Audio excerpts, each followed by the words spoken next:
Bonjour tout le monde. Je vous souhaite tous la bienvenue à notre webinaire sur les données de santé. Je m'appelle Stéphane Geisel, je serai le modérateur aujourd'hui. Je suis le président du Patient Expert Center. On va vous montrer les transparents, les diapos, voilà, sur notre écran. Et tout d'abord, je vais parcourir l'agenda. Donc, après une courte introduction, je passe la parole à Fadoua Amraoui de Bimetech qui va donner une explication sur l'existence des données de santé en Belgique. Et par la suite, vous avez la possibilité de poser des questions à Fadoua pendant 10 minutes. Après, je passe la parole à Kathleen Janssen, qui est le directeur général de l'Agence fédérale des données de santé. Et donc, elle va présenter cette nouvelle agence, que ça pourrait représenter pour des patients et des associations de patients. Et là, vous avez la possibilité de poser des questions via la section questions-réponses sur votre webinaire. Après, on aura une table ronde avec des représentants des associations de patients et de Cienzano. Donc, il y a Stéphane Joris de l'association MUCO, on a Géraldine Devron de FAPA, qui est une association de patients atteints d'un cancer colorectal héréditaire, Roland Pochet du Belgian Brain Council et Suxia Chao de Cienzano. Et là, on aura le temps également de poser des questions et d'écouter leurs réponses. Donc, à vous également de poser des questions et je vais vous demander tout d'abord de poser des questions sur la section questions-réponses que vous trouvez à droite sur le webinaire. Donc, il y a Q&A et donc là, vous pouvez poser des questions. Nous, on fait une sélection. Essayez de poser des questions qui sont pertinentes pour tout le monde. Donc, évitez de poser des questions sur votre situation personnelle ou privée. Ça ne nous intéresse pas tellement.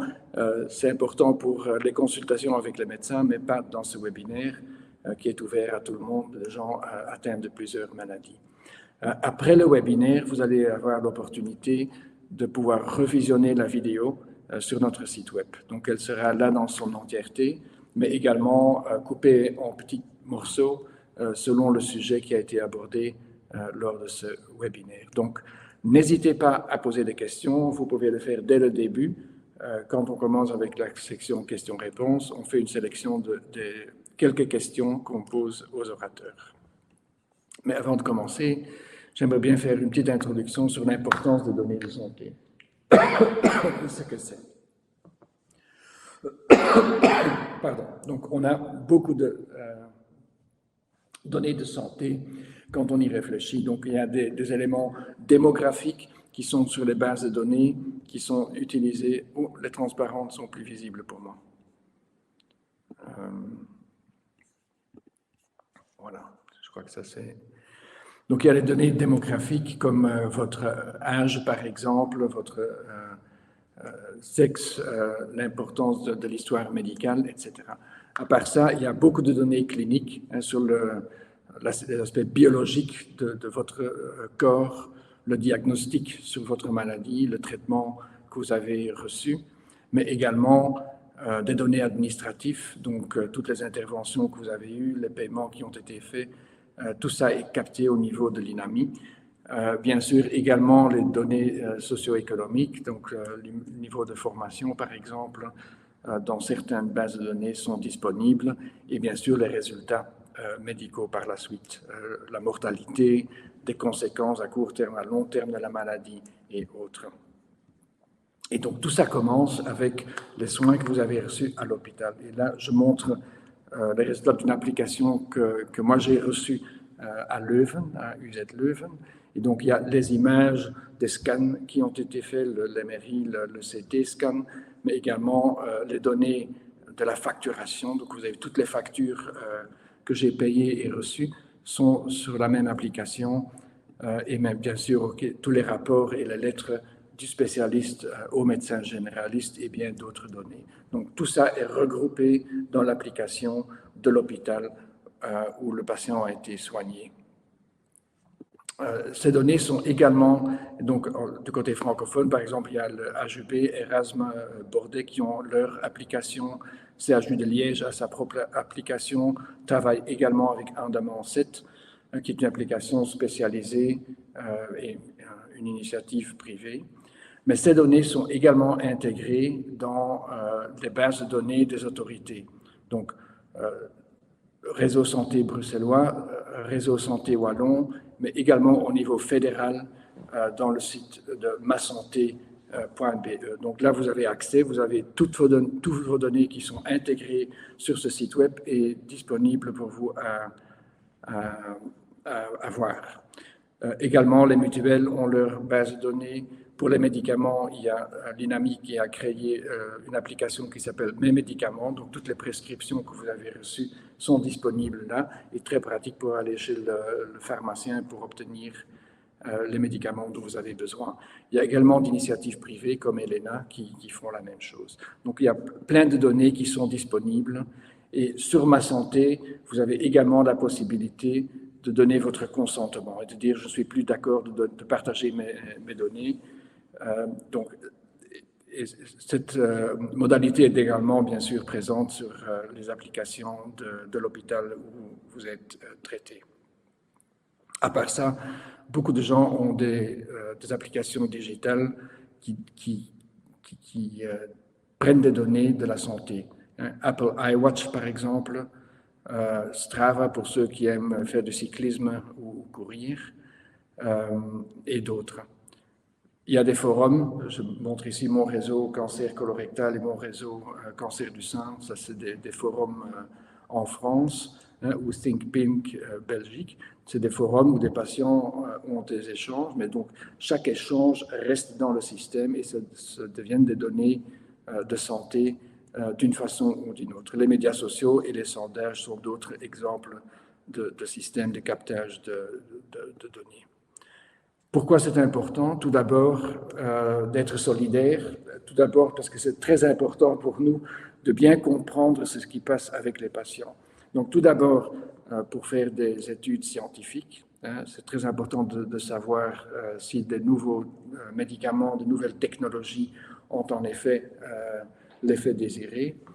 Deuxièmement, d'évaluer l'impact de traitement, médicaments, interventions chirurgicales et diagnostiques.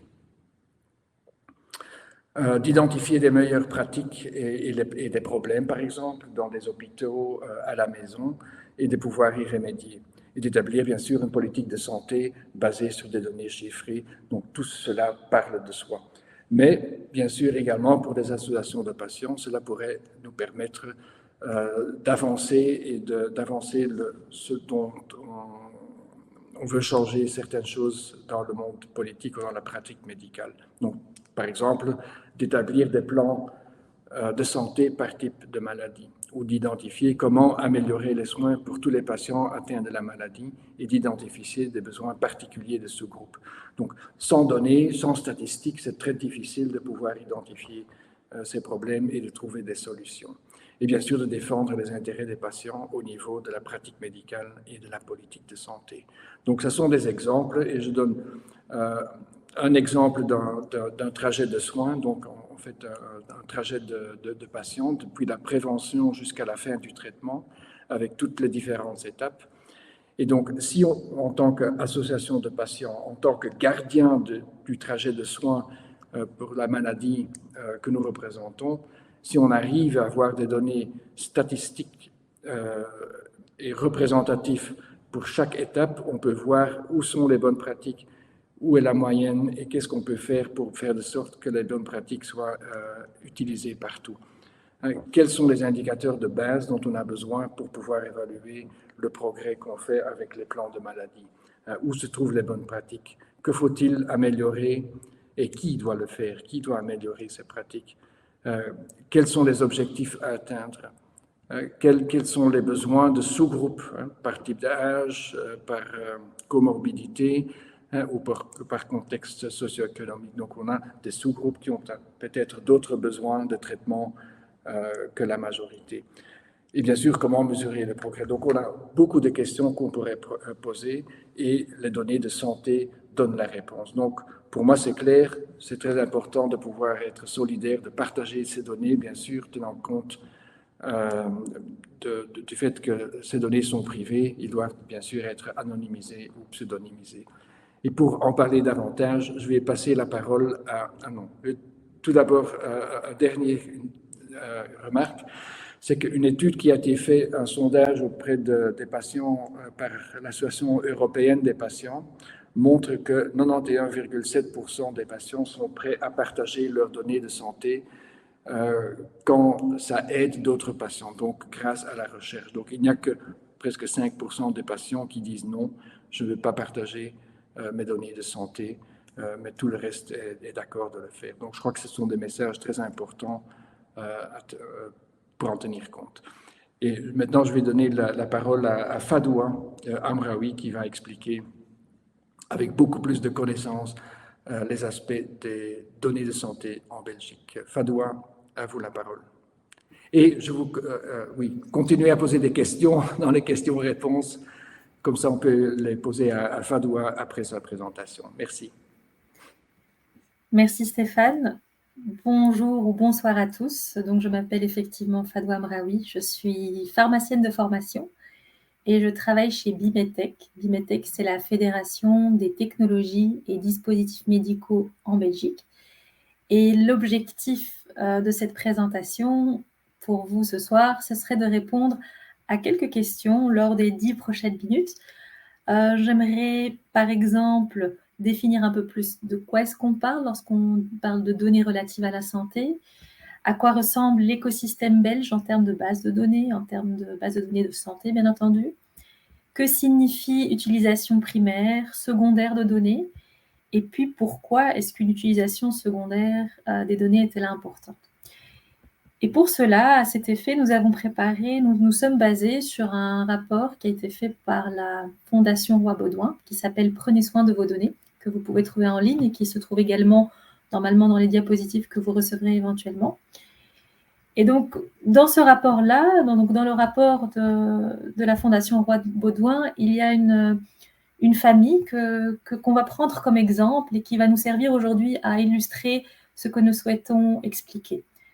Donc, lorsqu'on parle de données de soins de santé, par exemple pour une famille où le grand-père, Pierre, une maman, Élise, de 41 ans, et une petite fille, Amina, de 4 ans, eh bien, quand on parle de soins de santé ou de données de soins de santé, c'est par exemple lorsque Pierre va chez son généraliste parce qu'il a un problème cardiaque et qu'il va recevoir une ordonnance et parce qu'il va être diagnostiqué, par exemple, pour une insuffisance cardiaque.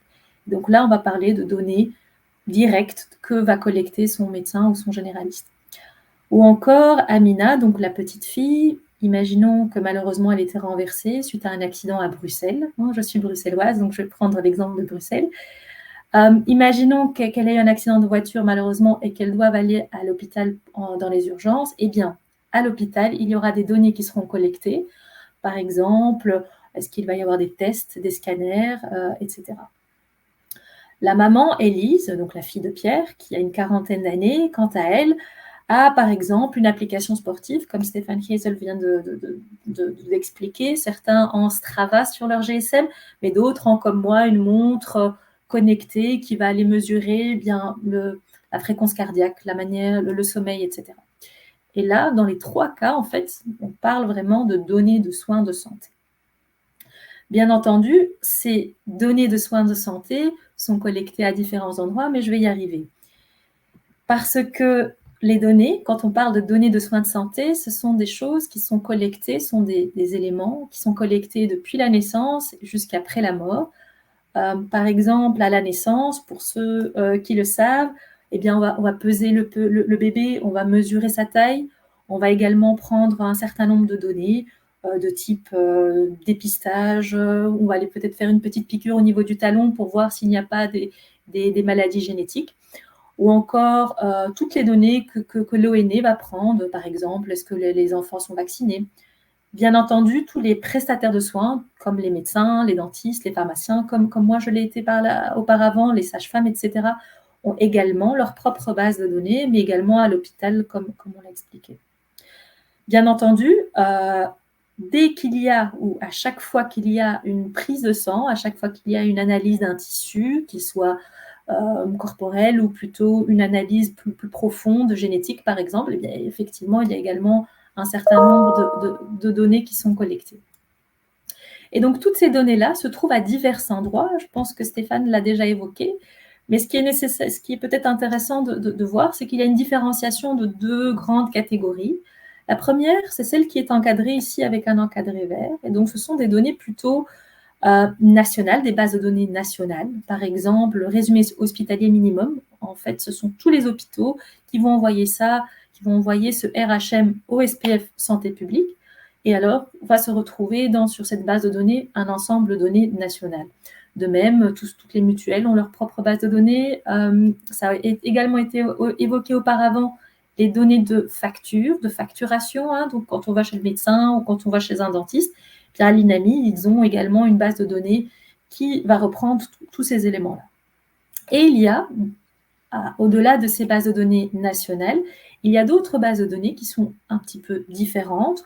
Je pense qu'une collaboratrice de Sciensano va en parler tout à l'heure, certainement, le registre des patients, par exemple, ou lorsqu'il y a des sondages ou des études santé qui sont faites par Sciensano, mais également, certains hôpitaux ont leur propre base de données qui sont effectuées. Et donc, parfois, ces bases de données sont moins répandues, parfois elles sont hétéroclites, mais en tout cas, cela représente également des bases de données de santé. Maintenant qu'on a parlé de qu'est-ce que c'est que des données en soins de santé, quelles sont les potentielles bases de données possibles, j'aimerais vous parler plutôt de ce que veut dire le terme primaire et secondaire. Et pour cela, moi, je vais revenir à notre famille, Pierre, Élise, Amina, et pour utiliser un petit peu leur exemple avec leur vécu pour expliquer ce que c'est que des données plutôt primaires.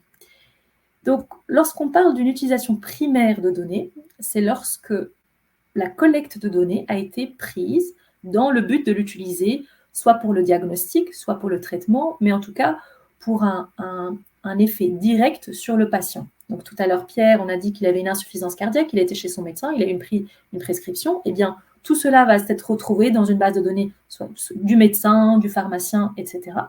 Et donc, c'est vraiment une utilisation primaire de cette collecte de données. De même, pour Amina, la petite fille de 4 ans qui a eu un accident, eh bien, comme elle a été à l'hôpital, eh bien, on sait qu'à l'INAMI, eh bien, il y a eu une facture, par exemple, pour un scanner ou pour une fracture ou pour quelque chose. Et donc, c'est ce qu'on parle, c'est ce qu'on veut dire lorsqu'on parle d'utilisation primaire des données. En parallèle, lorsqu'on parle d'une réutilisation secondaire des données, ce sont toutes les réutilisations des mêmes données qui ont été dans ces bases de données, mais pas directement avec un impact sur les patients eux-mêmes, mais avec un but différent. C'est-à-dire que l'objectif, le but recherché, est différent du but primaire. Par exemple, eh bien, ça a été également déjà évoqué, on parle de recherche, de développement, médicaments. Dans le cas de Pierre, par exemple, ces données pourraient servir au développement d'un nouveau médicament pour une insuffisance cardiaque, par exemple. Ou alors, ça peut être également utilisé ou réutilisé, les données d'Amina pourraient être réutilisées pour une analyse politique. J'ai dit qu'elle avait eu malheureusement, dans cet exemple, un accident à Bruxelles. On sait qu'à Bruxelles, il y a une nouvelle politique de zone 30. On pourrait faire une analyse, quel a été l'impact de mettre toute la circulation à Bruxelles à 30 km/h et quels sont les résultats, combien y a-t-il eu d'accidents, en particulier pour les enfants de moins de 6 ans à Bruxelles, pour donner un exemple. Et donc, c'est vraiment la différenciation entre primaire et secondaire. À présent, pourquoi est-ce qu'on souhaite faire cette utilisation secondaire de données? Eh bien, il est clair, et très directement, bien entendu, ça a un impact sur les patients, ça a un impact sur le prestataire de soins qui va prendre ces données, parce qu'effectivement, lorsqu'on mesure une tension, lorsqu'on mesure la fréquence cardiaque d'un patient, eh bien, on peut améliorer son traitement, par exemple, on peut améliorer le dosage de son médicament et donc permettre des soins plutôt personnalisés. Donc, d'une part, c'est clair qu'une utilisation primaire a un impact direct sur le patient et les prestataires de soins, mais l'utilisation secondaire a toute son importance pour la planification en matière de soins de santé. Lorsqu'on parle dans les journaux de quel va être le budget pour l'année prochaine, par exemple en soins de santé, la norme de croissance, etc. Eh bien, tout ça doit être calculé à base d'un certain nombre de données qui ont été collectées en réalité à partir de patients qui, à la base, avaient été simplement chez leur médecin ou à l'hôpital, par exemple. Un point qui est très important, je pense, pour tous, pour moi, pour tout le monde, la confidentialité des données. Certainement, la première chose à toujours rappeler, c'est que naturellement, la confidentialité des données est très importante. Et heureusement, il existe un certain nombre de régulations, de législations, qu'elles soient européennes ou belges, pour protéger la confidentialité de ces données.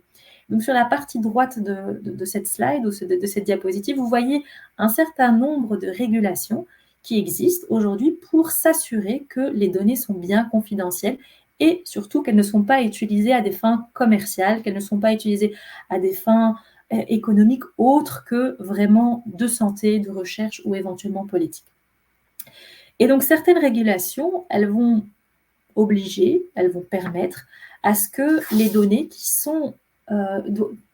doivent être soit anonymisées ou pseudo-anonymisées. Afin de répondre à quelle est la différence entre des données anonymisées ou pseudo-anonymisées, moi je vous invite à regarder sur la gauche de cette slide. Donc, on commence toujours avec des données individuelles. Tout à l'heure, nous avons parlé de Pierre, Amina et la maman Élise. C'est très clair. On a un prénom, un âge, une date de naissance, peut-être un numéro national, et puis un certain nombre de données de type pathologie, traitement données. Des données pseudo-anonymisées, c'est lorsqu'on retire un certain nombre de choses, comme le nom, le prénom, l'adresse, le numéro national, des choses qui peuvent identifier la personne. Mais ces données pseudo-anonymisées sont toujours bien entendu réversibles. On peut facilement revenir vers des données identifiables. Et pour ça, souvent, on essaye d'aller plutôt vers des données anonymisées, c'est-à-dire que nous retirons tout un certain nombre de parties des données, de manière à ce qu'on ne puisse jamais revenir, de manière irréversible, revenir à identifier le patient en question. Et donc, c'est ça la différence entre les deux. Ici, j'aimerais vous expliquer un petit peu, avec un exemple assez pratique, de comment cela se passe en réalité d'anonymiser ou de pseudo-anonymiser des données. Et je vous invite à ne pas vraiment vous focaliser sur le détail de ces diapositives, mais vraiment regarder tout en bas à gauche. Vous allez voir Researchers VUB. Et je vais vous donner un exemple. Ici, aujourd'hui présente, est une de mes collègues qui s'appelle Stéphanie DeVos. Stéphanie a fait un doctorat il y a quelques années. Elle était chercheuse. Pas exactement dans ce projet-ci, mais afin de donner un exemple parlant, on va parler de Stéphanie qui était chercheuse donc, et qui souhaitait faire son doctorat. Et à cette fin, elle avait besoin d'un certain nombre de données. Donc, qu'est-ce que Stéphanie a dû faire? Eh bien, Stéphanie a dû d'abord définir de quelles données elle avait besoin, pourquoi, justifier pourquoi, quelles étaient les raisons, bien dans un cadre bien précis. Et par la suite, son projet a dû passer par un comité de sécurité de l'information pour s'assurer que toutes les informations qu'elle allait recevoir en tant que chercheuse, et donc même en tant que chercheuse, étaient quand même assurer un minimum la confidentialité des patients qui avaient donné ces données-là. Et donc, Stéphanie, qui est tout en bas à gauche, donc dans la case chercheuse, eh bien, elle n'avait pas accès aux données tout en haut de Volksgesondheit, donc du SPF Santé publique. Non, en réalité, elle avait accès à des données qui avaient subi toute une série d'anonymisation et qui étaient arrivées chez elle après tout un certain nombre d'étapes.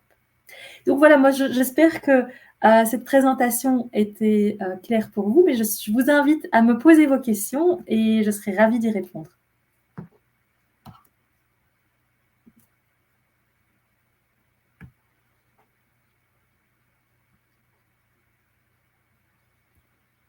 Je ne vous entends pas, Stéphane, je pense que vous êtes en mute. Et voilà, toujours le même problème. Merci pour cette présentation très claire et très complète. Il n'y a pas de questions jusqu'à présent de la part d'audience, mais moi j'ai une question sur la sécurité de toutes ces bases de données. Et donc vous avez parlé de l'importance de sécuriser l'importance, donc anonymiser, etc. Mais c'est possible de faire un hack et d'avoir accès à toutes ces données, oui ou non? Quels sont les systèmes de protection qui sont disponibles? C'est une excellente question. Il faut savoir qu'une des régulations qui existent aujourd'hui oblige les organisations, donc de manière générale, pas uniquement les institutions de ce type autorité, mais de manière générale, les organisations, à s'assurer qu'ils ont un minimum de protection, qu'elle soit digitale ou autre, ou papier, dans le cas où il y a encore des gens qui ont des données en format papier, afin de s'assurer à ce qu'elles ne s'échappent pas à l'extérieur. Bien entendu, on a tous entendu parler de certains hacks, comme vous avez dit. Je pense qu'à l'hôpital de Libramont, il y a quelques mois ou l'année passée, il y avait eu tout un problème là-dessus.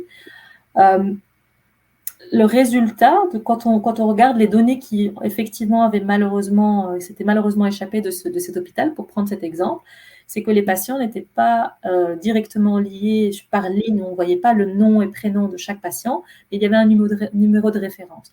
Quelque part, il y avait une sorte de protection pour ces lignes-là. Il y a certainement encore beaucoup de choses à faire dans le cadre de la sécurité des données. Mais en tout cas, d'abord, il y a une responsabilité de chaque institution. Ça serait vraiment la première partie de ma réponse. Et je dirais que la deuxième partie de la réponse, c'est lorsqu'on voit surtout le dernier schéma, le fait que chaque organisation ait eu accès à des données pseudo-anonymisées ou anonymisées et qui rajoute une couche d'anonymisation permet effectivement qu'à la fin, les chercheuses, comme ma collègue Stéphanie, n'aient pas accès à quelque chose de facilement décelable. D'accord. Merci pour cette explication. Je vois qu'il y a une question qui vient de Cathy Gibson. Tout d'abord, une question de ma part. Qui a accès à toutes ces données et doit-on payer pour avoir accès à ces données et qui paye qui? Beaucoup de questions. Oui, j'allais dire Ragvanaf, ça dépend de quoi on parle. Donc, qui a accès à ces données? Eh bien, pour tout ce qui est base de données nationale, eh bien, ce sont les institutions qui ont accès, mais ils ne les mettent pas à disposition du contribuable, des patients. Maintenant, lorsque c'est un hôpital qui a une base de données propre, eh bien, c'est uniquement cet hôpital qui détient cette base de données, donc nous n'y avons pas accès. Et heureusement que de plus en plus, il y a une volonté d'avoir masanté.be, par exemple, d'avoir vraiment cet accès aux données qui est de plus en plus mis en place. Mais aujourd'hui, ce n'est pas tout à fait généralisé pour tout, en tout cas. Est-ce qu'il faut payer? Très bonne question. Je ne saurais pas y répondre comme ça. Je ne veux pas dire de bêtises. Si vous voulez, je peux me renseigner. Mais je ne pense pas. Enfin, en tout cas, à titre personnel, si on se met dans les bottes d'un patient, je ne pense pas qu'il faille payer pour obtenir ses propres données. D'accord. Une autre question. Comment pouvons-nous savoir qui utilise nos données? Ou est-ce qu'on doit donner un consentement chaque fois que les données sont utilisées? C'est une excellente question également. Donc, dans les bases de données de type, pour continuer le même exemple avec masanté.be, vous voyez que vous pouvez, chaque patient, chaque personne en Belgique a la capacité d'autoriser ou pas, donc de donner son consentement ou pas à ce que ces données soient réutilisées de manière anonyme et pseudo-anonyme. Et donc, il ne faut pas le faire à chaque fois qu'on va chez le médecin. Je pense que tout le monde le sait. À chaque fois qu'on va chez le médecin, nous n'avons pas l'obligation d'autoriser le médecin, ce qu'il les utilise pour pouvoir nous traiter, nous faire une prescription, par exemple, ou encore que ces données-là soient réutilisées. D'accord.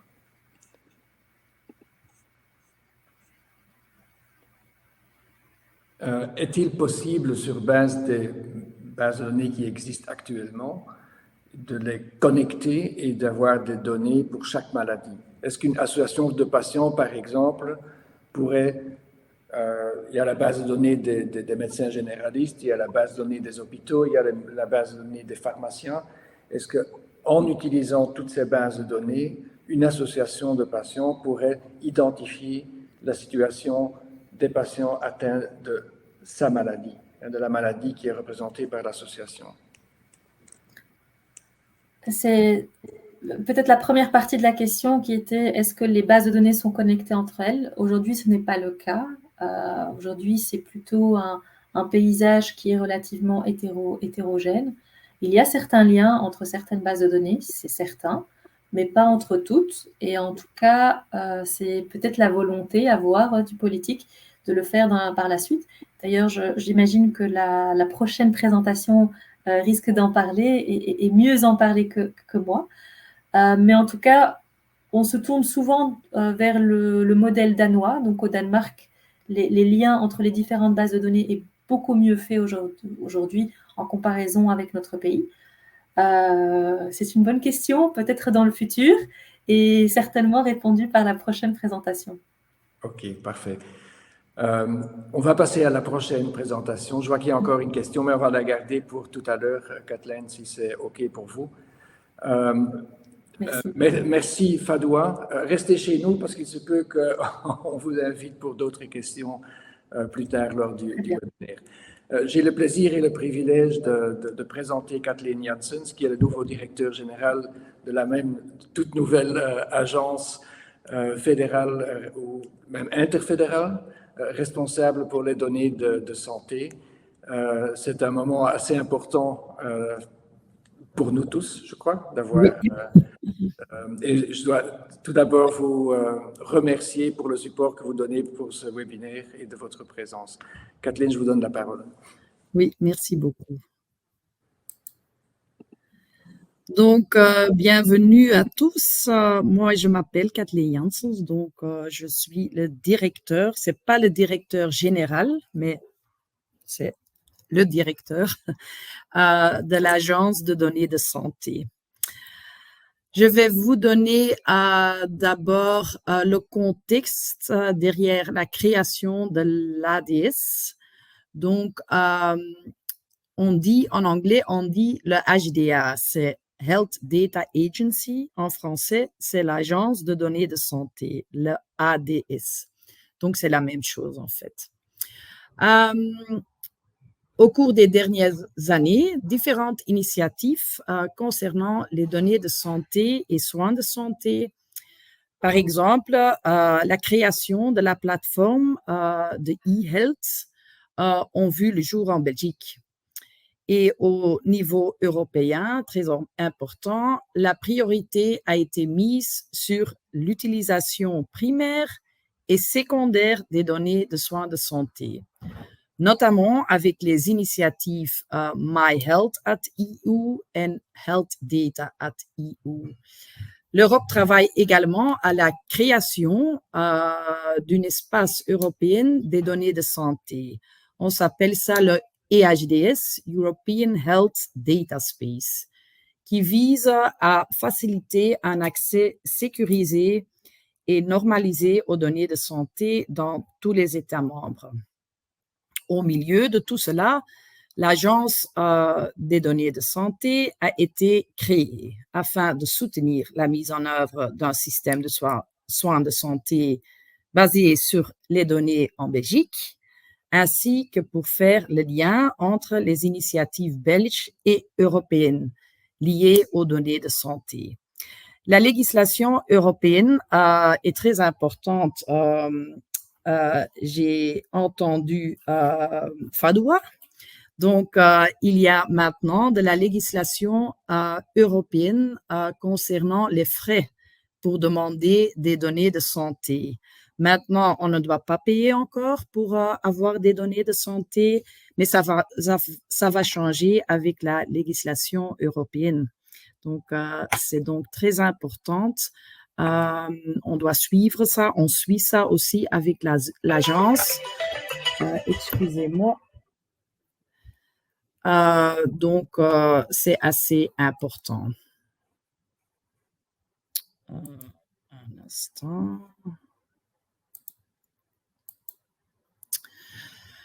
Donc, comme Fadoua a dit déjà, la Belgique a l'habitude de collecter de nombreux types de données sur la santé de la population, par exemple l'utilisation des soins de santé, la mortalité, les causes de décès, mais aussi des informations sur la sécurité sociale, des données cliniques, les données sur les remboursements d'assurance maladie, etc. Mais cependant, toutes ces informations sur l'état de santé et les soins de santé de la population sont actuellement dispersées au sein de différentes organisations et différents systèmes, menant à un paysage de données complètement éclaté. La nécessité d'une initiative fédérale concernant les données sur les soins de santé s'est relevée de plus en plus importante au cours de ces dernières années. Cette initiative fédérale intégrée, incarnée par l'ADS, a pour objectif de faciliter l'utilisation et la réutilisation de ces données de santé pour la création, comme Fadwa a dit, de politiques, la recherche, très important, et le développement de soins plus personnalisés pour les patients.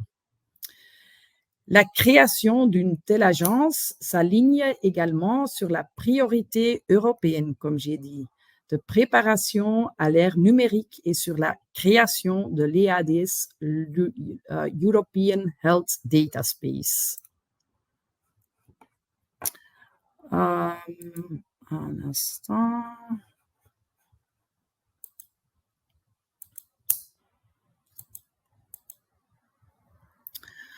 Donc, l'agence a été créée afin de contribuer à la mise en place d'un système de soins de santé de qualité fondé sur des données. L'accès aux données de santé permettra d'ouvrir à chaque citoyen des soins de qualité, abordables, préventifs et ciblés. Cette mission se concentre sur le développement d'une stratégie politique pour les données de santé, mais aussi la facilitation de la disponibilité des données, mais aussi le développement de méthodes sûres et fiables pour l'échanger de données personnelles, aussi la stimulation de l'innovation et de la recherche scientifique dans le domaine de la santé. L'ADS s'appuie sur un écosystème de fournisseurs de données de santé et de données publiques et privées qui, au fil du temps, mettront leurs données à la disposition des chercheurs, mais aussi d'autres demandeurs de données de manière sécurisée. Les métadonnées, donc ce sont des données sur des données, sont liées au sein des différentes entités et les métadonnées sont documentées au fur et à mesure dans le catalogue de données de l'ADS. Vous trouvez ce catalogue en ligne sur notre website. Donc, le dia suivant, un instant. Donc, il est aussi très, très important de savoir que lorsque l'on parle de l'utilisation de données de santé, deux types d'utilisation sont possibles. Comme Fadwa a dit déjà. D'une part, c'est l'utilisation primaire, donc qui fait référence au traitement des données de santé, aux fins pour lesquelles elles ont été collectées à l'origine, donc par exemple pour traiter le patient. Et d'autre part, il y a l'utilisation secondaire qui fait référence au traitement des données de santé à des fins différentes de celles pour lesquelles elles ont été collectées, par exemple pour la recherche. En ce qui concerne l'agence, le champ d'action est l'utilisation secondaire des données de santé, car l'agence cherche à soutenir la recherche, l'innovation et le développement de stratégies politiques. En tant que patient, qu'est-ce que j'y gagne? Donc, c'est une question très importante.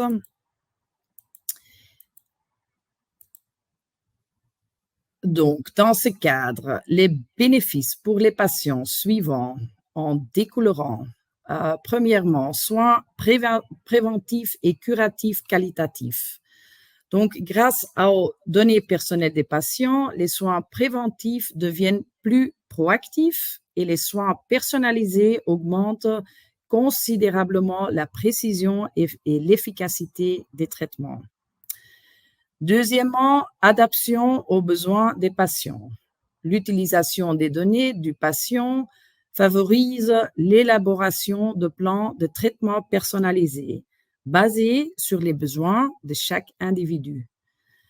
Troisièmement, développement de médicaments. L'utilisation des données accélère aussi le développement de nouveaux médicaments en prédisant comment différents groupes de patients réagiront à différents traitements. Puis, recherche sur les maladies et les traitements. La recherche fondée sur les données permet aux scientifiques d'approfondir les mécanismes des maladies en analysant de vastes ensembles de données provenant de diverses sources. Puis, il y a aussi l'amélioration du parcours des patients. L'utilisation des données pour améliorer la communication et la coordination entre les prestataires de soins de santé permet d'améliorer l'expérience des patients. C'est un peu le futur, vous savez, mais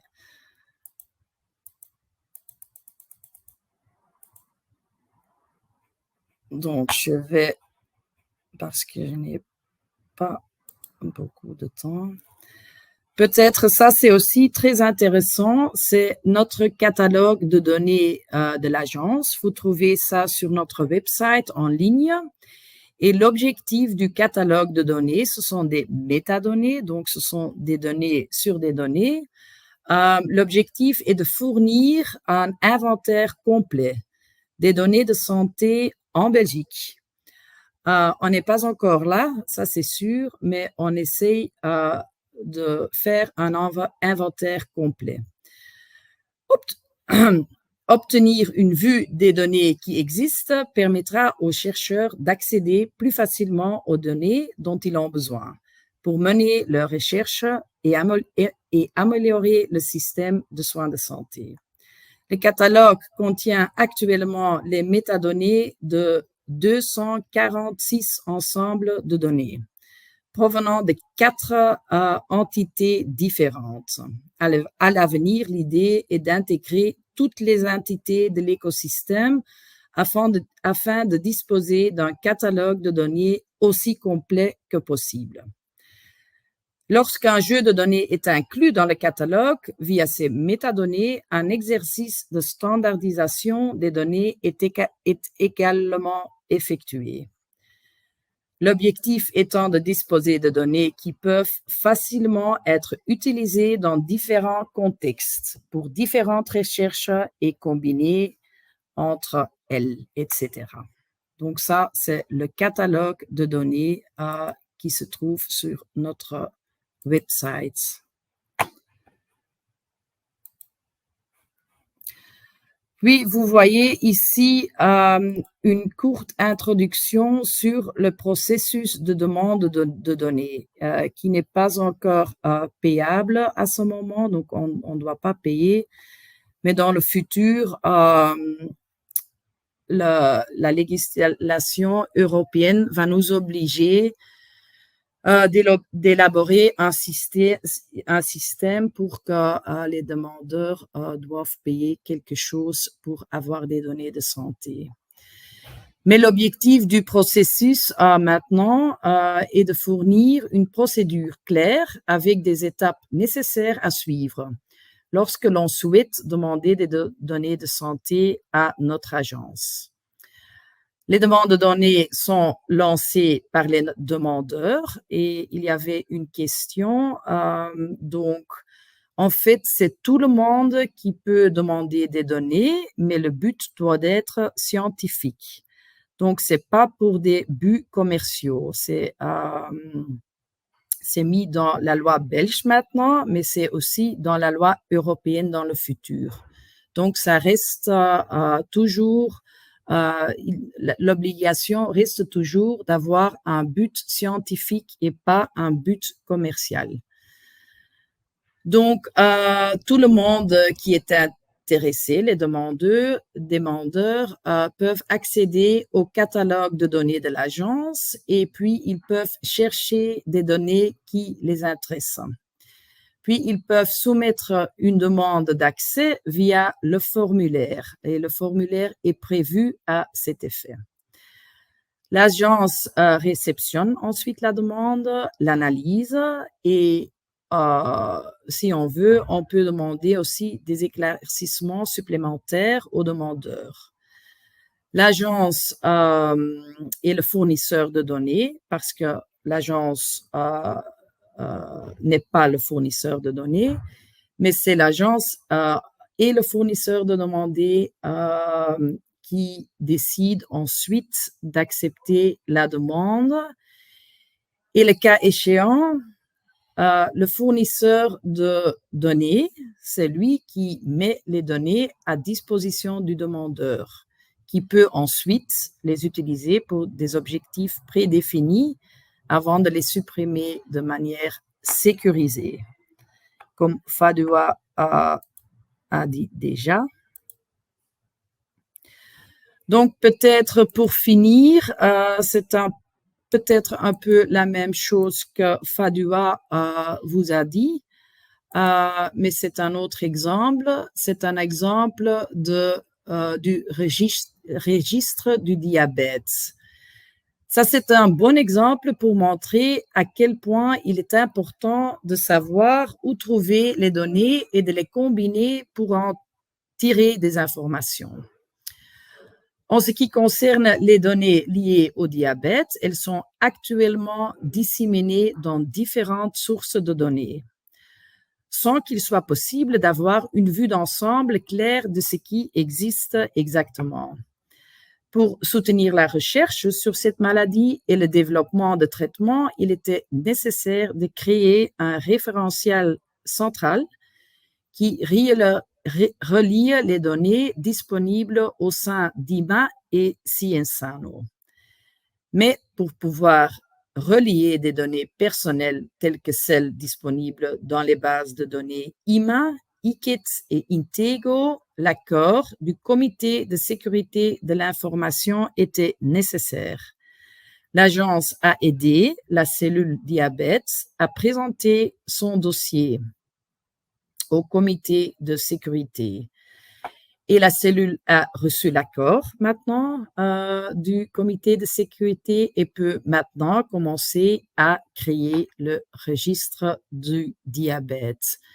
Ça, c'est un des premiers exemples qu'on a déjà ici à notre agence. Donc, ça, c'est une courte introduction sur l'agence. Et je finis ici. Stéphane, c'est bon pour toi? Oui, parfait. Merci, merci Kathleen. C'était très clair et c'est fascinant de voir comment les choses évoluent. Oui. On espère qu'en tant qu'association de patients, on aura également accès aux données pour en tirer des conclusions et des interprétations de données qui sont importantes pour nous. J'ai deux questions de la part de l'audience. Tout d'abord, le GDPR est un obstacle lorsqu'il s'agit de partager des données selon les médecins. Comment est-ce qu'on peut trouver un équilibre entre la sécurité et l'utilisation bénéfique des données? Mais c'est uniquement un problème pour les médecins? C'est la question. Oui, mais c'est aussi parfois un problème pour les chercheurs. Hein. Oui, c'est parfois un problème parce qu'il y a plusieurs DPO dans des institutions, des hôpitaux, mais aussi des institutions fédérales. Data Protection yes, DPO.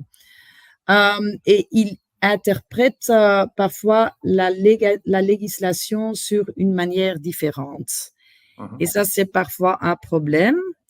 On a l'idée maintenant à l'agence de créer une sorte de coordination de tous les DPO qui sont intéressés pour, partager tous les problèmes et d'avoir une vue, en fait, une vue qui va pour tous les DPO. Et qu'un chercheur qui demande des données n'a pas une réponse différente de hôpital X et d'hôpital Y. Mais il y a aussi maintenant la législation européenne et on va aussi coordonner la législation entre tous les États membres. Donc, il y a la Belgique qui est un peu, oui, l'interprétation est différente dans des institutions. Donc, ça, c'est quelque chose qu'on doit résoudre maintenant, mais dans le futur, c'est aussi un problème pour tous les États membres parce qu'on a le même problème là-bas. Hein. Si tu demandes des données internationales, c'est le même problème. Hein. Oui, oui, oui, oui.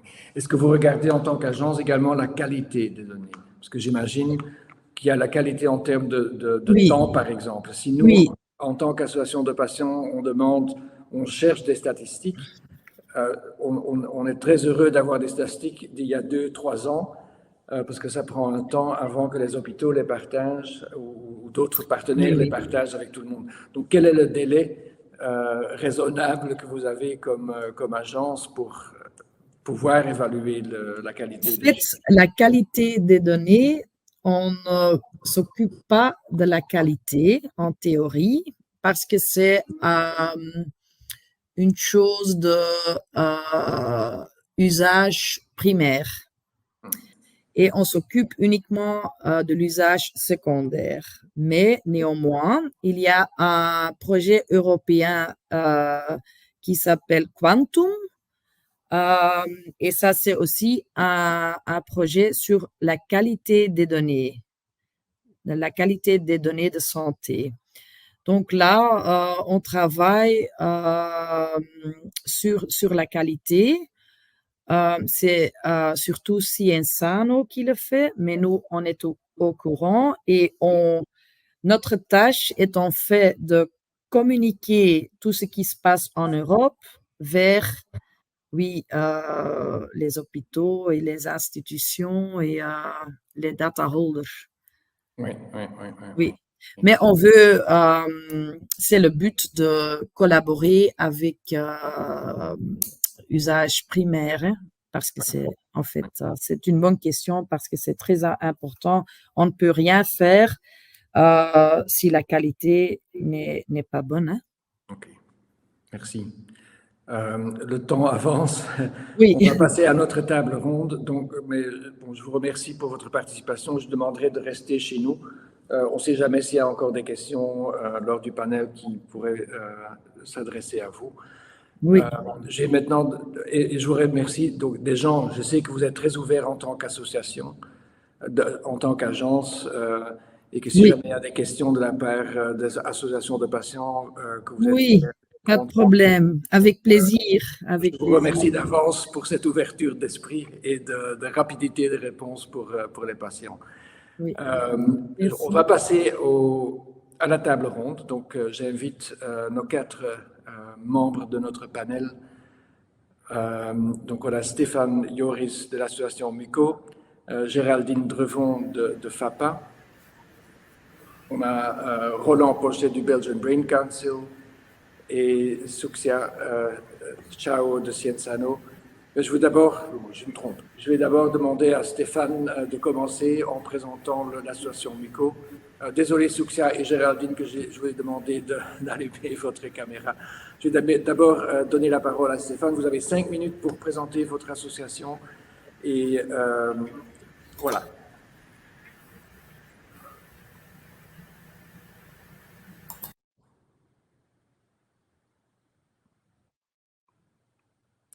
C'est une des maladies rares les plus fréquentes qui est génétique, incurable à ce jour. C'est une maladie qui existe depuis le Moyen-Âge, parce que l'expression allait que si le baiser du bébé goûtait salé, le bébé allait mourir très tôt. Et donc, on l'a vu. Grâce à ces données, aujourd'hui, on a eu pas mal de progrès dans le sens où le jour que l'association MUCO a été fondée, c'est-à-dire en 1966, par des parents d'enfants MUCO, cette maladie était une maladie d'enfance dont les connaissances étaient très limitées et on n'avait pas encore découvert le gène qui en était responsable, ce qui a seulement été le cas en 1989. Et l'association a très vite compris qu'à ce moment-là, il fallait récolter des données et essayer, sur base de ces données, de faire de la recherche et de développement des médicaments. Et donc, l'association a mis au point ou a mis en place en 1999 un registre national sur la muco qui a été transféré, à l'époque ça s'appelait le IWT, je crois, à ce qui s'appelle Cienzano aujourd'hui. Et ça a été très, très vite suivi d'initiatives semblables dans les pays avoisinants et dans les pays de l'Europe. Et donc, un registre européen a été mis au point également, qui réside d'ailleurs en Belgique, à UZ Leuven, pour relayer les données de toutes ces associations de patients qui, à l'époque, tous géraient les bases de données sur les données de patients, ce qui est toujours le cas aujourd'hui. Je crois que l'association belge est la seule qui ne gère pas son propre registre. Mais on peut le voir aussi, ce calendrier, ça a mené très, très vite à une amélioration de la qualité de vie et aussi de l'espérance de vie qui aujourd'hui dépasse les 50. Et donc, quelque part, ces données ont très, très vite contribué à la collaboration internationale et européenne de recherche fondamentale suivie par le clinique, évidemment. Et donc, en 2016, on a eu le premier, ce qu'on appelle les modulateurs, la première génération des modulateurs, qui était le premier médicament qui change carrément la maladie, qui n'est pas un traitement simplement symptomatique. Aujourd'hui, 4 modulateurs ont vu le jour et sont remboursés en Belgique et à travers plus ou moins l'Europe, qui ont quand même fort changé la vie de nos patients. Et aujourd'hui, on a évidemment encore un pipeline dans le développement de tout ce qui est cell and gene therapy. Et on peut voir tous les pays en bleu qui sont aujourd'hui compris dans ce registre européen. Donc, c'est très, très vite développé de manière très, très structurée.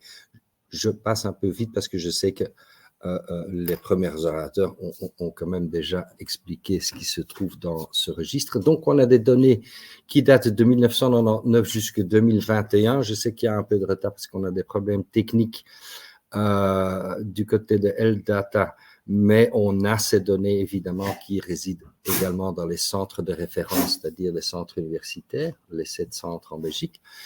C'est surtout des données cliniques qui s'y trouvent dedans sur les poumons. Évidemment, FEV1 a un VEMS qui est un VEMS et LCI, Long Clearance Index et force expulsatoire. Tout ce qui est de données spirométriques, tout ce qui est le sang et évidemment tout ce qui est les données sur le système intestinal parce que la muco est une maladie multisystémique. Et également, comme on a de plus en plus d'adultes, là où il y a il y a 30 ans, un adulte était plutôt exceptionnel. Aujourd'hui, la base de données contient 65% d'adultes. Et donc, de plus en plus de comorbidités se sont développées au cours des années. Et on parle aujourd'hui donc des données sur l'ostéoporose, CF-related diabetes et liver disease, quelques cancers qui sont dus à la consommation excessive, évidemment, de médicaments. Et donc, c'est un registre qui est assez complexe, assez élaboré et qui est consolidé aussi au niveau européen. Quels sont aujourd'hui les défis, à part évidemment les problèmes techniques qu'on connaît aujourd'hui au niveau Cienzano et Health Data, c'est qu'aujourd'hui, il y a très, très peu de PROMs et PREMs, donc Patient Reported Outcome Measures, Quality of Life, c'est-à-dire de plus en plus, on essaye quand même d'incentiviser aussi pendant les études cliniques, mais aussi pendant le traitement, de récolter de façon digitale, évidemment, des données de patients et des données d'effets de qualité of life. Là où aujourd'hui, beaucoup de centres travaillent encore avec des questionnaires de qualité de vie sur papier où il y a seulement le score qui vient finalement dans la fiche de patient électronique. Là où on essaye quand même de dire qu'il faudrait pouvoir les lier aux données cliniques au sein du registre. Il y a toujours des problèmes de data analysis, c'est-à-dire de relier toutes ces données. Et aujourd'hui, on a un grand projet qui prend plusieurs années où on essaye clairement d'établir un lien entre le background socio-économique d'un patient et son état clinique et son état de bien-être. Ce qui nous a coûté plus d'1 an à relier les données des différentes bases de données, que ce soit le registre, les données IMA, les données de l'association également, et toutes ces différentes bases de données pour pouvoir avoir une vue globale sur aussi bien tout ce qui est clinique, tout ce qui est bien-être, tout ce qui est soutien pour les patients et tout ce qui est background socio-économique. Et donc, il y a quand même aujourd'hui encore des données qu'on manque et pour lesquelles on essaye de mettre au point différents projets pour y combler. Je vais plus ou moins m'en tenir là pour ne pas prendre trop de temps, mais vos questions sont évidemment les bienvenues un peu plus tard dans le panel. Oui. Merci Stéphane, c'est très clair. Et voilà, je passe maintenant la parole à Géraldine. Oui, voilà. Alors, je vais... Voilà, parfait. Vous voyez que vous m'entendez. Oui, Donc, excellent. Allez-y. Je m'appelle Géraldine Trevon, je suis ravie d'être ici ce soir avec vous. Et donc, je suis ici en tant que patiente experte de l'association belge La FAPA, qui représente les patients atteints de la polypose adénomateuse familiale, on l'appelle la FAP, ou du syndrome de Lynch. Donc, comme ça a été mentionné au début de ce webinaire par Stéphane, ce sont donc le FAP et le syndrome de Lynch sont d'origine héréditaire. Donc, avant, j'aimerais déjà donner un petit peu de contexte par rapport à la FAPA. Donc, la FAPA est une association qui a été créée au début des années 90 et elle a toujours eu 3 axes majeurs d'action. Le premier, c'est de fournir vraiment l'information aux patients de FAP et du syndrome de Lynch et ensuite de les soutenir dans leur trajet de patient. Le deuxième axe, eh bien, c'est de mettre en relation les patients les uns avec les autres. Et le dernier pôle d'action qui est essentiel, c'est de collaborer avec les médecins généralistes et spécialistes de Belgique.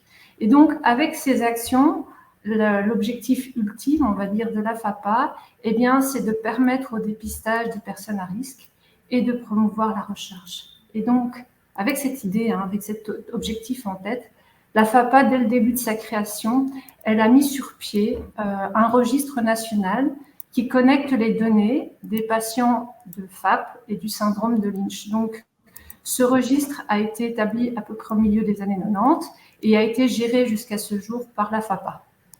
Et donc, l'objectif n'est pas uniquement de collecter les données, mais c'est également, ça aussi a une dimension psychosociale, où la FAPA aussi se met en relation avec les patients diagnostiqués pour vraiment leur donner l'information sur la prévention et le suivi. Et il y a une dimension très importante qui est le diagnostic pour eux et aussi pour leurs parents proches, leurs parents directs. Comme on l'a dit précédemment, donc ce sont le FAP et le syndrome de Lynch sont héréditaires et donc les parents directs sont potentiellement à risque. Donc, le FAP et le syndrome de Lynch sont dus à des mutations génétiques qui sont très bien caractérisées. Et du coup, avec un test génétique, eh bien, ces parents directs peuvent savoir quelle est leur situation et en fonction de celle-là, réfléchir et faire leur choix. Et ce qui est vraiment, donc c'est un travail de longue haleine ce registre, et donc on a pu montrer que grâce à ce registre et cette initiative autour de ce registre, eh bien, on a pu réduire le nombre de cas de cancer chez les patients de FAP et du syndrome de Lynch. Donc ça, c'est une grande réussite, première réussite de ce registre. Et d'ailleurs, il y a une étude approfondie qui a été publiée en 2019 à ce sujet dans le journal de chirurgie viscérale. Donc ça, c'est pour la petite info. Il y a aussi un autre résultat très positif de l'existence de ce registre et de toute cette démarche, eh bien, c'est d'avoir pu permettre à l'élaboration d'établissements de guidelines sur le suivi des patients de FAP et du syndrome de Lynch, et ceci en prenant en considération leur confort. Donc, ce sont les 2 gros succès autour de ce registre géré par la FAPA. Alors, maintenant, j'aimerais un peu parler du dernier chapitre de ce registre. Et oui, parce que vous l'aurez compris, la gestion d'un tel registre, en le maintenant en bonne qualité, en bonne forme, eh bien, ça prend beaucoup de temps, ça prend des ressources et ça prend du budget. Et voilà, la situation actuelle fait que la FAPA n'a plus le budget nécessaire pour maintenir ce registre. Donc, elle ne va plus pouvoir le faire. Heureusement, il y a une collaboration qui s'est mise en place avec Scienceano. On en a déjà parlé précédemment. Et comme vous le savez, eh bien, Scienceano gère le registre central des maladies rares. Donc, à partir de début janvier, de janvier 2025, c'est Scienceano qui va prendre la relève. Donc, en fait, les données qui ont été collectées depuis le milieu des années 90 jusqu'à maintenant dans le registre géré par la FAPA, eh bien, vont être transférées dans le registre géré par Scienceano. Donc, les données clés pour les patients de FAP et du syndrome de Lynch vont être conservées et vont continuer à être à disposition pour des analyses. On en a parlé précédemment aussi. Donc, voilà. Et bien sûr, de nouvelles données peuvent être incluses via Health Data. Voilà. Je pense que j'étais dans les temps et je suis... Fantastique, Géraldine. Oui. C'était clair, court et to the point. Merci pour votre présentation. Je suis sûr que notre audience aura des questions pour vous tout à l'heure. On passe à l'orateur suivant. On passe à Suxia. Voilà, Suxia, je vous donne la parole. Merci beaucoup. Vous m'entendez bien? Oui. Oui, ok. Bonsoir à tous. Je suis Chao Suxia, donc je travaille à Scienceano, donc l'ancien Institut de santé publique. Je fais partie des services de soins de santé et donc aujourd'hui je vais vous présenter un petit peu les 3 bases de données qui sont gérées par Scienceano en collaboration avec les centres spécialisés du diabète. Pourquoi il y en a 3? Parce qu'en fait, elles sont spécifiques. Il y en a un spécifique pour les adultes avec le diabète qui est géré dans le cadre du projet IQET. Un deuxième qui est spécifique pour les enfants et adolescents avec le diabète qui est géré dans le projet IQ4. Et ensuite, le dernier qui est spécifique aux personnes qui ont le diabète avec des problèmes mobiliers qui, lui, est une base de données gérée dans le projet IQET-PI. Et donc, en haut à gauche, vous pouvez voir la carte de la Belgique et vous pouvez voir tous les centres conventionnés avec qui nous collaborons et qui, en fait, nous fournissent leurs données. Donc, la Belgique compte plus de 101 centres conventionnés pour adultes et parmi elles, il y en a 18 qui ont une spécialité pédiatrique et 37 qui ont une clinique du pied diabétique. Et donc, qui sont les personnes qui sont incluses dans cette base de données ce sont en fait tous les patients conventionnés, donc toutes les personnes qui sont traitées dans ces centres conventionnés. Et autrement dit, ce sont les personnes qui ont le diabète type 1 et type 2 sous une insulinothérapie intensive. Et donc, grâce à ces 3 bases de données, on peut donner une estimation du nombre de personnes qui ont le diabète en Belgique. Et par exemple, pour les enfants et adolescents qui sont 99% des types 1, on peut estimer qu'il y a plus ou moins 3500 personnes. Pour les adultes de type 1, il y a environ 70 000 personnes qui sont atteintes du type 1 et pour les adultes de type 2, il y en a environ 35 000. Alors pourquoi est-ce que je parle d'estimation? Parce que pour les adultes qui ont le diabète, la masse de données est tellement énorme qu'on ne peut pas demander au centre de nous envoyer les données de tous ces patients. Donc, on demande au centre conventionné de nous envoyer 10%, les données de 10% de leurs patients. Et alors, pour les enfants adolescents, là, on échantillonne 100% des patients qui sont éligibles.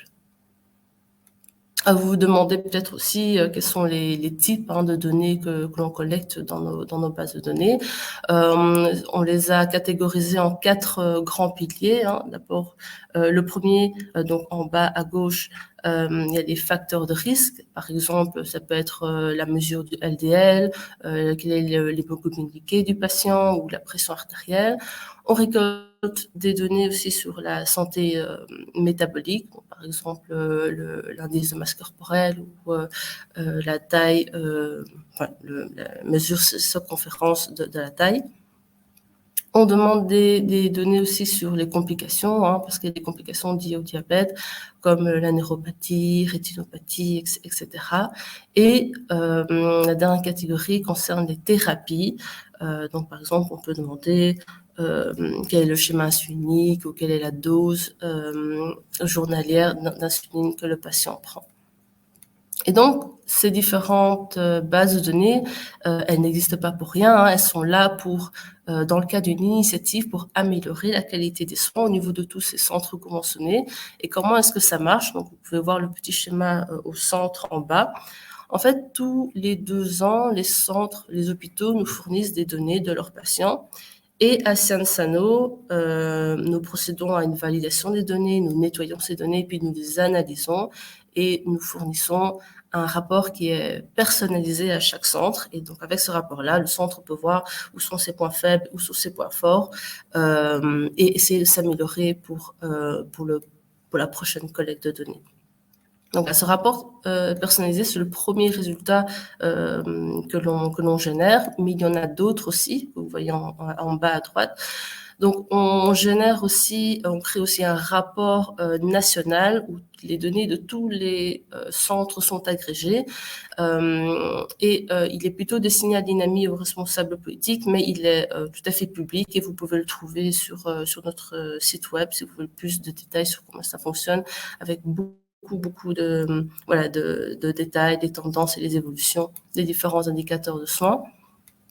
On génère aussi un flyer depuis pas très longtemps pour les patients, dont je vais vous montrer un exemple tantôt. Et on écrit aussi des articles en publications nationales et internationales.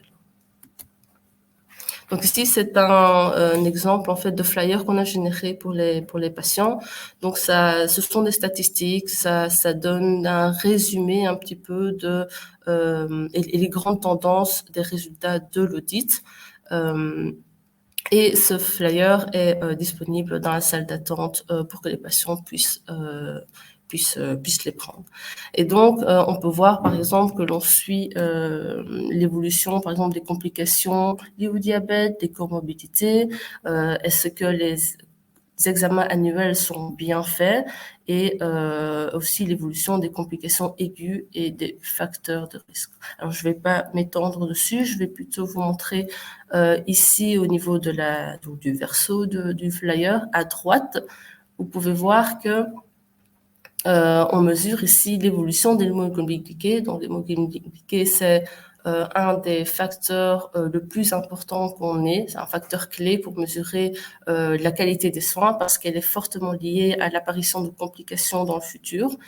Et on peut voir qu'au fur et à mesure des différents audits, l'hémoglobine glyquée moyen national diminue au cours du temps. Et ceci est aussi visible en bas au niveau donc des deux barres colorées.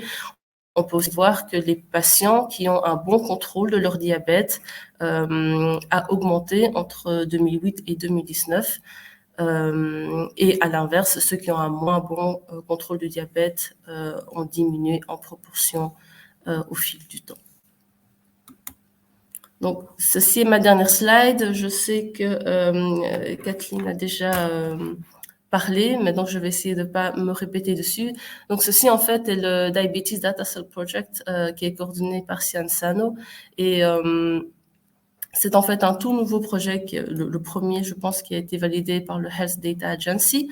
Et le but est vraiment de combiner différentes bases de données, dont IQET et IQ4, pour avoir une vue un peu plus exhaustive de ce qui se passe dans le diabète, suivre les complications et suivre les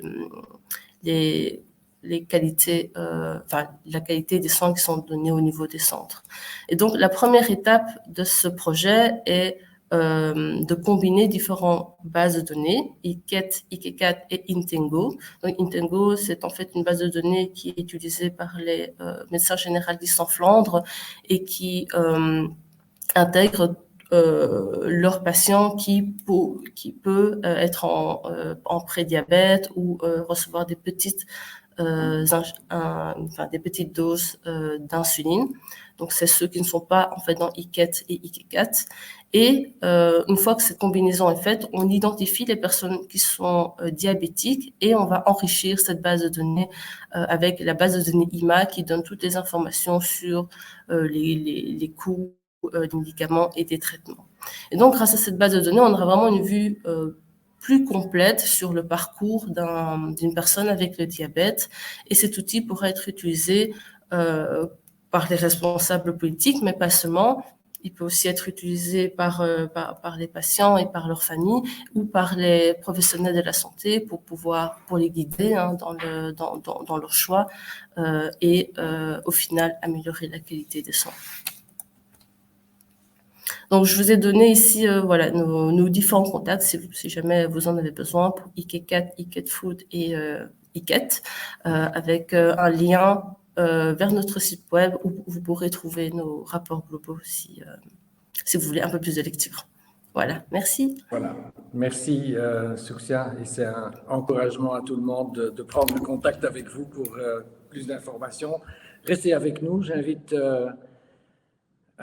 Stéphane et Géraldine à nous rejoindre. Malheureusement, Roland Pochet, qui était avec nous au tout début, n'est plus avec nous parce qu'il a des problèmes de connexion avec Internet. Donc, malheureusement, sa présentation n'est pas pour aujourd'hui, ce sera pour une future occasion. Continuez à poser des questions. On va commencer le débat, on a encore un quart d'heure. Ma première question, Géraldine, est pour vous. Comment est-ce qu'on commence en tant qu'association de patients avec un registre? De quoi a-t-on besoin pour démarrer avec un registre tel que FAPA l'a pu développer? Alors moi, je n'étais pas là, donc je vais dire de ma connaissance, mais ça prend beaucoup d'énergie et de temps parce qu'il y a toutes des règles éthiques. On a parlé précédemment de tout ce qui était la confidentialité des données. On doit sécuriser énormément de choses. Ça doit être approuvé par un comité d'éthique au niveau belge. Ici, c'était à l'hôpital Erasme.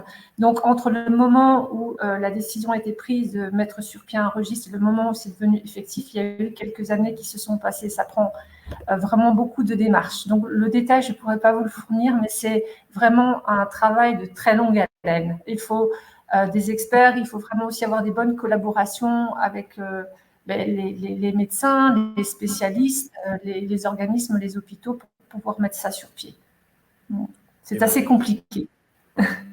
Oui, dans mon introduction, j'ai parlé de la situation de patient en tant que gardien du trajet de soins. Nous connaissons le vécu des premiers symptômes jusqu'à la fin du traitement. Donc, c'est dans notre intérêt en tant qu'association de patients de bien pouvoir suivre tout ce trajet et d'identifier les problèmes et les bonnes pratiques. Stéphane, quelle est votre opinion? Parce que vous travaillez maintenant avec Cienzano, avec votre registre. Quel est encore le rôle de l'association de patients dans cette collaboration? Qu'est-ce que vous faites en tant qu'association MUCO? Au niveau des données, parce qu'on fait plein de choses. On fait évidemment la défense d'intérêt, le suivi des patients. Dans le contexte du registre. Dans le contexte, oui, du registre, on fait également un genre de benchmarking de nos 7 centres par rapport aux opinions des patients. Donc, sur base de questionnaires. Et le but n'est pas de faire un ranking, le but, c'est d'engendrer une discussion où il y a certains centres qui ont un meilleur score à certains niveaux et qu'est-ce que les autres peuvent finalement en apprendre, parce que finalement, l'association reste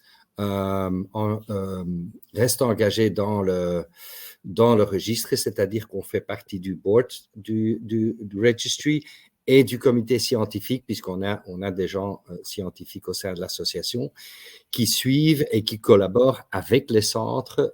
On est en train de mettre sur pied aussi un projet pour récolter quality of life data, ce qui est enfin, je ne dirais pas que c'est pas fait dans les centres, mais c'est fait sur papier. Comme je l'avais mentionné, on essaie quand même de digitaliser tout ça. Mais Cienzano le problème chez eux, c'est qu'ils ne sont pas faits pour primary use, c'est-à-dire partager leurs données avec les médecins traitants. Et que donc, il y a un intermédiaire par l'association qui finalement met sur pied à ce moment-là un serveur RedCap pour pouvoir et alimenter le registre et de l'autre côté, mettre à disposition quand même des données aussi aux médecins traitants dans les différents centres. D'accord. J'imagine qu'il y a beaucoup de données dures et très peu d'informations subjectives de la part du vécu du patient. Est-ce que d'une façon ou d'une autre, c'est incorporé? Est-ce que vous faites des sondages, par exemple, pour avoir une évaluation de ce que ça représente pour les patients? Comment est-ce qu'ils reçoivent suffisamment? En fait, au niveau européen, on a développé de la part du CF Europe, qui est l'association muco-européenne, et l'association scientifique européenne, on a collaboré sur le développement d'un tout nouveau questionnaire Quality of Life. Parce qu'on s'est dit que l'ancien, qui a 35 ans aujourd'hui, posait pas mal de questions qui aujourd'hui ne sont pas relevantes et posait pas mal de questions qui étaient relevants aujourd'hui, qui ne sont pas dans le questionnaire. Donc, il y a une vraie collaboration entre la communauté de patients européenne et les scientifiques, les chercheurs et les cliniciens pour développer ensemble un nouveau questionnaire qui tient la route et qui sera, après, il y a une phase de validation aujourd'hui et qui sera utilisé à travers l'Europe et finalement, ce qui nous mène à avoir des données européennes qui sont absolument comparables et uniformes. Donc, c'est très, très important. Ouais. Une question pour vous, Souxia, et qui touche également à ces éléments moins durs. Est-ce que vous, en tant qu'association ou agence, vous avez les données concernant la nutrition des patients diabétiques? Est-ce que vous avez des informations entre la nutrition même et les résultats de santé des patients ou la situation de santé des patients? Alors, en tout cas, au niveau du diabète chez les enfants, nous n'avons pas de données, nous n'avons aucune donnée sur tout ce qui est nutrition. Nous n'avons que leur taille et leur poids pour calculer le BMI et voir qu'ils sont en surpoids et qu'ils sont en obésité. Et je pense que l'état nutritionnel ne fait pas vraiment partie des priorités dans les données que nous souhaiterons collecter dans le futur.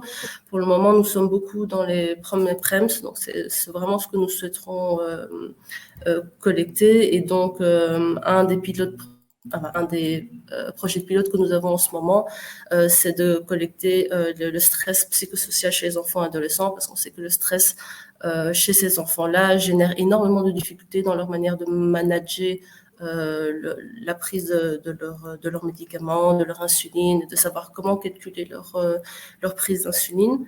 Et je rebondis un petit peu sur ce que Stéphane dit tantôt. Pour le moment, avec les outils dont on dispose, c'est très difficile d'implémenter ce genre d'études où le questionnaire doit être rempli par le patient, envoyé ensuite à Sciences Sanofi, et ensuite le centre ou le médecin s'attend aussi quelque part à avoir un retour de ces résultats-là. Mais pour le moment, nous ne sommes pas encore tout à fait prêts, en tout cas pas avec les outils que nous avons. D'accord.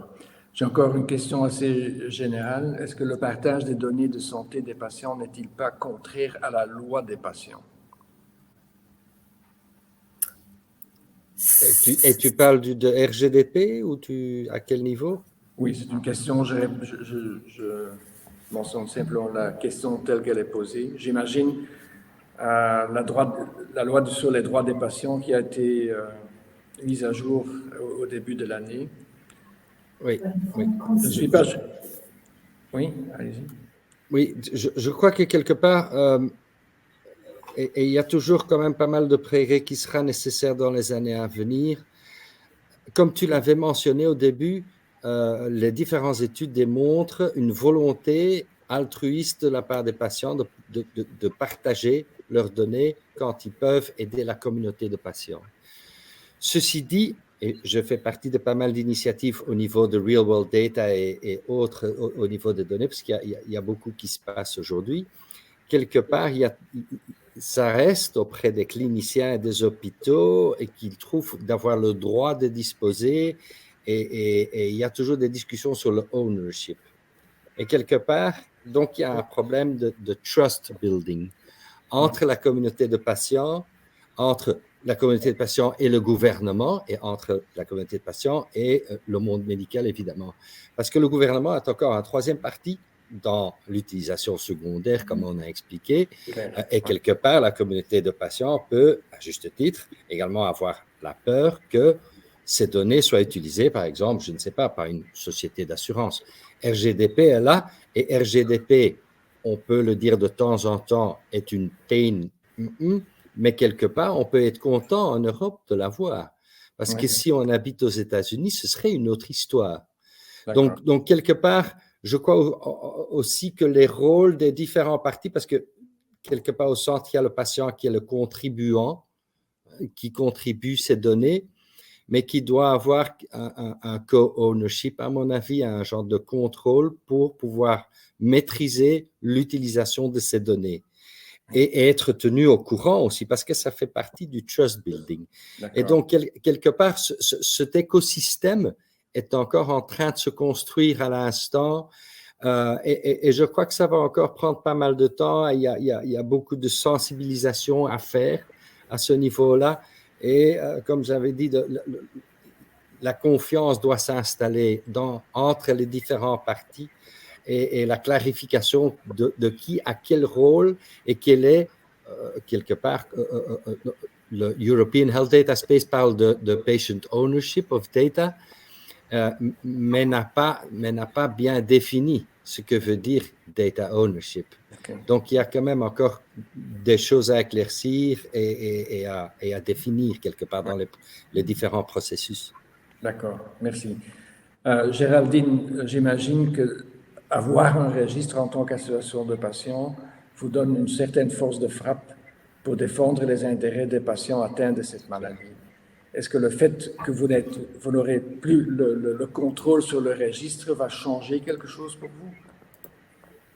Ben justement, c'est une des grandes questions, c'est-à-dire que maintenant, les données vont être gérées par Science Sanofi en collaboration avec la FAPA, mais il y a toute cette dimension d'accompagnement et de travail avec les patients, et ça reste ouvert parce que le registre des données, c'est une chose, ce sont les fact and data, mais il y a toute la dimension autour qui est essentielle en fait pour la bonne utilisation et le succès d'un tel registre. Donc, ce sont des questions vraiment ouvertes, savoir comment la FAPA, quelle place la FAPA prend dans la collaboration avec Science Sanofi pour maintenir l'utilité pour les patients et la force de frappe dont tu parles.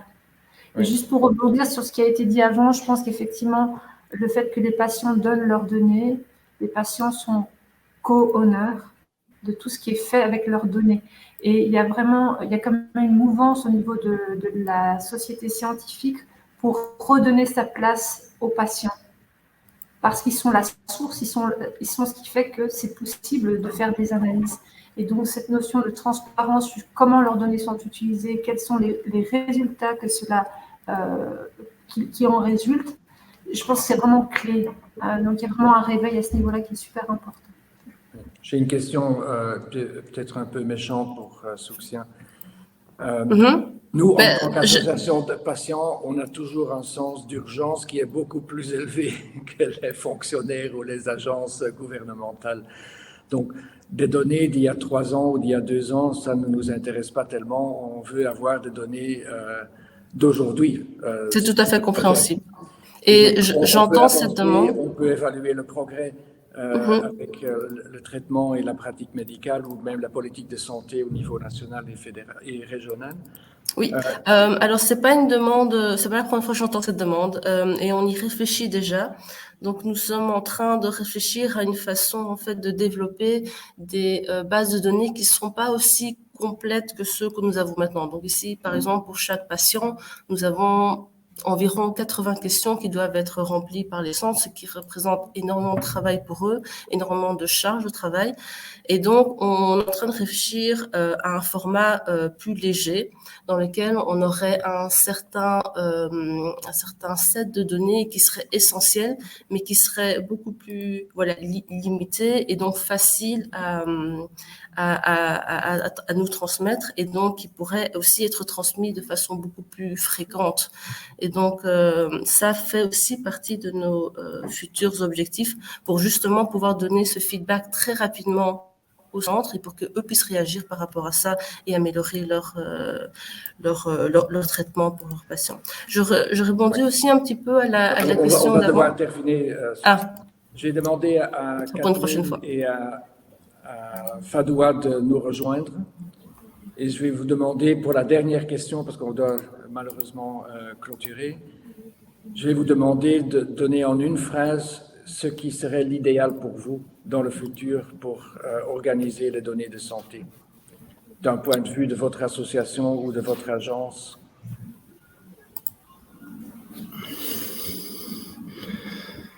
Je dirais en une seule phrase. Je sais pas, Fadoua, tu peux nous rejoindre dans le...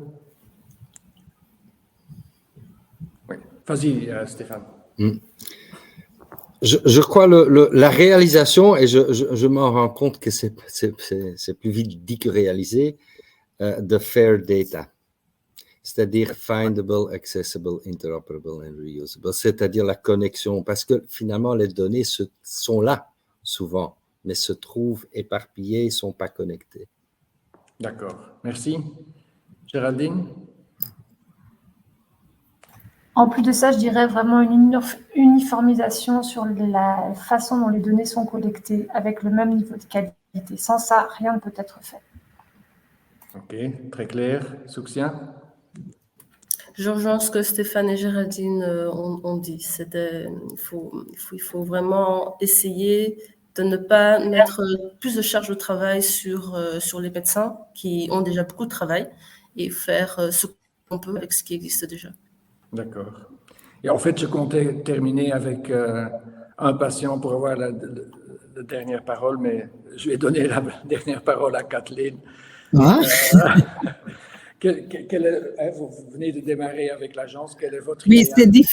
c'est difficile, dans une phrase, mais peut-être je dirais que l'agence a une plateforme avec toutes les données de santé de toute la Belgique et les données sont de bonne qualité.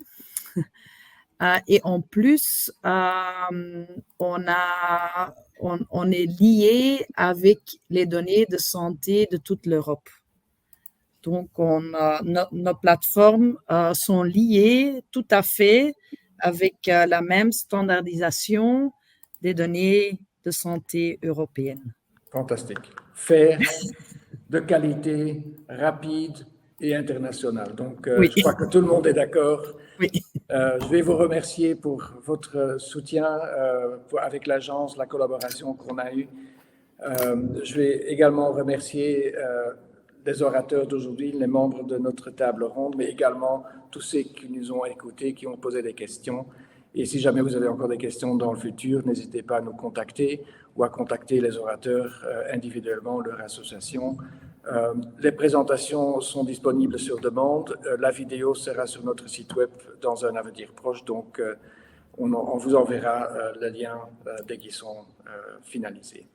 Merci à tout le monde et je vous souhaite une bonne soirée. Merci à toi, Stéphane. Merci beaucoup. Merci, bonne soirée à tout le monde.